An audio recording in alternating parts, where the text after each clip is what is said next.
Namaskar, this is Swarnali Mishra from NE24. Protesters comprising cleaning staff of the post office gathered in front of the post office division office on Trunk Road in Silchar, holding placards and jars to express their demands.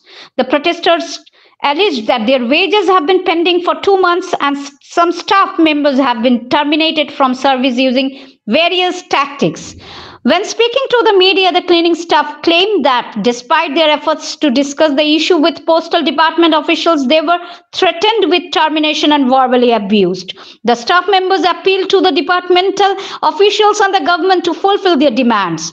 The situation echoes similar protests in the Sylhet region where tea workers have been demanding overdue wages and rations, with some allegations of workers being deprived of wages for nearly 3 months.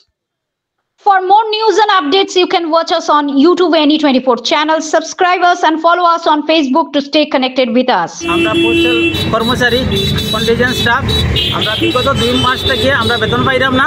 এর কারণে আমরা গত জানুয়ারি 10 তারিখে আমরা হাইলাকান্দি শিলচর সব আইসলাম আমরা এখানে তার স্যারের কাছে। স্যারে আমরারে মানে সান্ত্বনা দেওয়া সারিয়া তাই নকত্য পয়সা গালাগালি করছেন আমরারে যে তোমরা কি আর বেতন পাইতে কি আর কিতাব পাইতে। কোন স্যারে গালিগালাজ করছেন? কৌস্তব চৌধুরী স্যার আর দীপজ্যোতি গাঙ্গুলি স্যার। তানকে Kaustav Chowdhury sir assistant superintendent আর দীপজ্যোতি গাঙ্গুলি অ্যাসিস্ট্যান্ট সুপারিনটেন্ডেন্ট।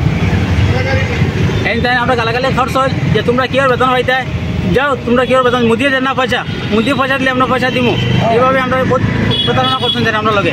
আমরা কইছি স্যার সামনে একটা সংক্রান্তি আছে, আমরা যেন আমরা সংক্রান্তির যে বাজারটা করতে পারি, যেন আমরা দোকান বাকিও কি আছে তাই এইগুলো কইছে তোমরা লাগি মুদিরে ফোন করতাম না আমি এখন এইগুলো কইছে তাই আমরা বহুত প্র্যাকটিশন দেখাইছি। আমি আমার বাচ্চার ডাক্তার দেখাইছি, ডাক্তার দেখাই প্র্যাকটিশন মতো দেখাইছি যে আমি ডাক্তার দেখাইছি ওষুধ কিনতে পারছি না, তাই না আমি কিতা করতাম তো এখন। এখন আপনার দাবি কিতা?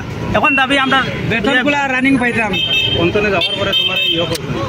আমরা দাবি হইলো যখন আমরা বেতনগুলো ক্লিয়ার পাইতাম, বেতনগুলো আমরা ক্লিয়ার 2 মাসের যে আমরা বেতন পেন্ডিং আছে পেন্ডিংগুলো আমরা ক্লিয়ার লাগে। তাই না আমারে আমি হাইলাকান্দি দিয়ে পৌঁছতে পারছি না, তাই টেলিফোনিং স্টেশন দিয়া তাই না আমার টার্মিনেট করে দিছে।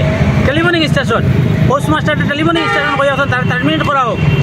এখন তাই আজকে এখানে বইয়া তাই গরিবের দুঃখ না বইয়া তাই গরিবের সামনে পেটু আত্মহত্যা করছেন। তাই এখন তাই এইগুলো আমরা যে প্রতারণা করা টেলিফোনিং স্টেশন তাই পাওয়ারে মিসইউজ করা তাই এখানে বইয়া। আপনি কত বছর থেকে কাজ করেন? আমি 2014 সাল থেকে কাজ করাম, 11 বছর রানিং আমার। আগে আমরা কোনোদিনও বেতন মানে বন্ধ হয়েছে না, ক্লিয়ার পাইয়া গেছি, 1 তারিখ 2 তারিখ আমরা বেতন পাইয়া গেছি। কিন্তু এখন এই তাই যখন সুপারিনটেন্ডেন্ট বইছে বোয়ার পর থেকে এই কাঁচা ডিভিশনের মধ্যে হাই হুলা লাগিয়েছে, তাই এই গরিব কর্মচারীর পেটে লাত মারে। আমি রামকৃষ্ণনগর থেকে এসেছি, কিন্তু আজকে 3 মাস ধরে আমাদের বেতন নেই।